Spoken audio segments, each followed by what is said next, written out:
Do you know what the scariest kind of wealth is? It is not the kind that gets stolen. It is the kind you do not notice. The kind you walk over every single day, thinking it is dirt. 3,000 years before Christ, in the middle of a desert that maps had forgotten, there was a city called Avrakar, and its streets were paved with gold. Not as a metaphor, not as a legend.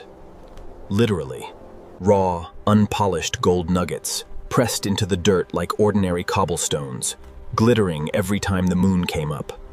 Avrakar stood on top of a gold vein so massive it bled through the surface. The earth there was yellow. You could dig a hole with your hands behind any house and pull out a fistful of nuggets before you hit clay. The children of Avrakar did not play with stones. They played with gold. They skipped it across the wells. They built little towers with it and knocked them down. A broken clay pot was worth more than a sack of nuggets, because at least a pot could hold water. Gold was just heavy. It did not rust. It did not rot. It was everywhere, so it was worthless. Traders came through Avrakar sometimes.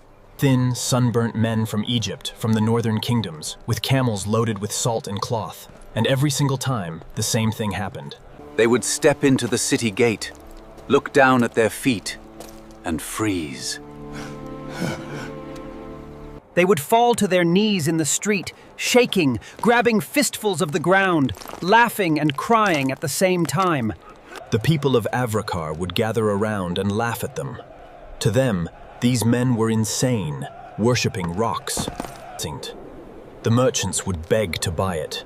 They would offer everything they had: silk, bronze knives, salt, spices that smelled like another world. And the people of Avrakar would just give them the gold, shovel it into their bags, as much as their camels could carry, just to get these crazy men to leave and stop shouting in the street. They thought they were getting rid of trash and getting real things in return. Good trade. They gave gold away by the handful. When they swept their houses at night, they swept the gold dust out the door with the sand. When a street got muddy in the rare rains, they would throw fresh nuggets down to fill the puddles, like gravel. For 1,000 years, Avrakar was the richest city on Earth, and nobody inside it knew. Not one person. But there was one boy. His name was Tarek, the son of the potter, 15 years old, quiet. He did not build with the yellow stone. He looked at it. All the other kids threw it. Tarek picked it up. It was heavy for its size. It caught the sun in a way that sand never did. It did not rust like the trader's iron nails. It did not crumble like clay in the kiln. So one night, when his father was asleep, Tarek put a nugget into the pottery kiln, just to see. It went soft, like wax in the sun. You could shape it with a stick, with your fingers if you were careful. When it cooled, it stayed, hard again, shining. You could shape anything out of it.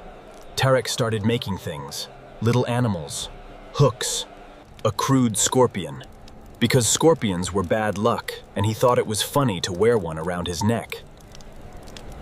It was just a game, a toy made of trash. Then an Egyptian merchant came through Avrakar, an older man, with gray in his beard, eyes that had seen a lot of roads. He saw Tarek in the market street wearing that scorpion. The merchant stopped walking. He stared.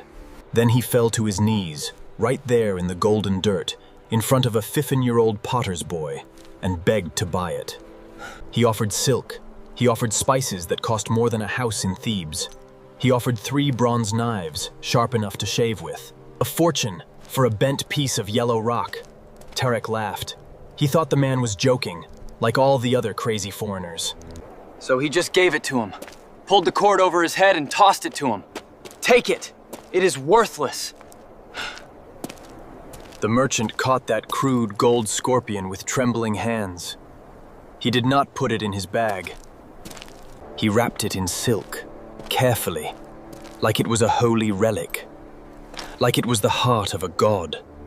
He pressed it against his chest, and he ran. He did not sleep in Avrakar that night. He rode out into the desert before sunset, alone, without his caravan, pushing his camel until its lungs bled. Because he was the first outsider who truly understood what he had just seen. It was not just a rich city. It was an entire city, built on a mountain of gold, guarded by people who thought it was gravel. People who would give it away for a handful of salt.